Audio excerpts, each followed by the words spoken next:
El ejercicio dice lo siguiente: calcular la densidad de corriente en un alambre de oro a 20 grados Celsius si un campo eléctrico de 0.740 voltios por metro existe en el alambre.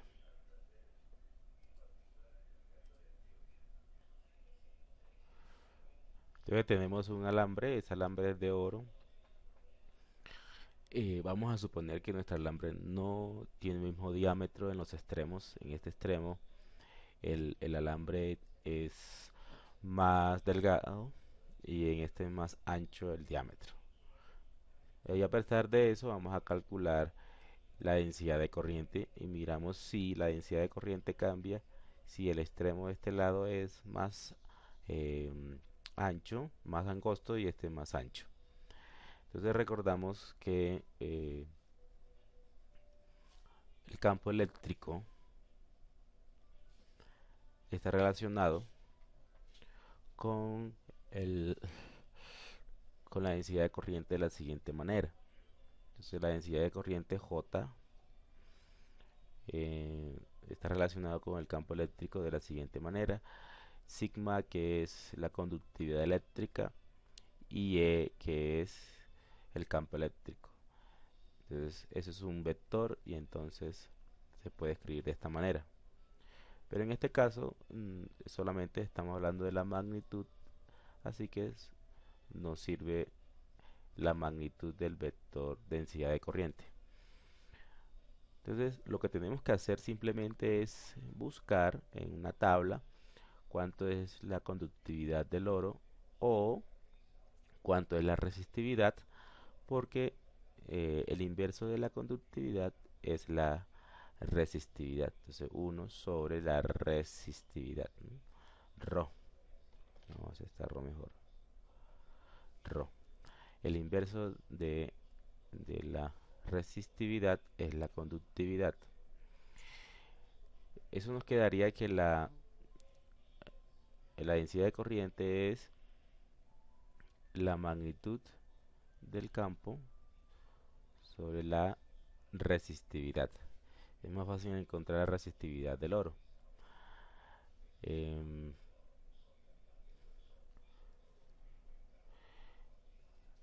Reemplazamos acá y decimos que J es igual a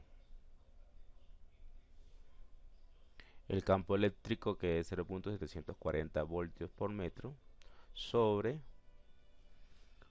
2.44 por 10 a la menos 8 ohmios por metro, que es la resistividad del oro. Es una resistividad bastante bajita. Eso nos da 3.03 por 10 a la 7 amperios por metro al cuadrado. Acuerde que la densidad es la cantidad de corriente que pasa por la unidad de área. Eso es lo que significa la densidad de corriente. Interpretemos nuestros resultados con este gráfico, con este dibujo que está acá. Entonces tenemos que eh, en esta parte, vamos a encerrar acá, hay una densidad de corriente y en esta parte queremos saber si la densidad de corriente es la misma. Entonces, de acuerdo al dibujo, entonces es la unidad de área y escogimos este pedacito que voy a hacer con una flecha, voy a señalar con una flecha como la unidad de área, y de este lado, esta que está acá, también es la misma unidad de área, así que la densidad de este lado, vamos a llamar J izquierda, y este lado que vamos a llamar J derecha, son iguales porque la unidad de área es la misma. Entonces escribimos que J izquierda es igual a J derecha. Pero ¿qué pasa con la corriente? La corriente la podemos escribir como I es igual a la integral de la densidad de carga por el ds. Es una integral de superficie. ¿Qué quiere decir? Que si nosotros tenemos la densidad de carga, La corriente sería es cuánta carga pasa no solamente por la unidad de área, sino por toda esta área que está aquí, por toda esta área que está acá, por toda esta área y por toda esta área de este lado. Eso quiere decir que como el área de abajo sí es más chiquita que el área de arriba, es decir, el área de la izquierda es más chiquita que el área de la derecha, entonces ahora sí hay una diferencia, ¿no? Eso quiere decir que la corriente de aquí, que vamos a llamar corriente izquierda, y la corriente acá, que vamos a llamar corriente de la derecha, sí son diferentes. Entonces aquí sí podemos escribir que la corriente,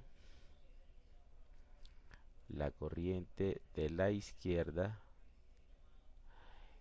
es menor porque el área es menor que la corriente de la derecha, que el área de la derecha es mayor. Listo, y eso lo podemos ver acá también. Mire, si esta área de aquí al integrar es mayor, pues la corriente va a ser mayor. Si esta área de aquí es menor, pues la corriente va a ser menor. Bueno, eso es todo. Nos vemos en el próximo ejercicio.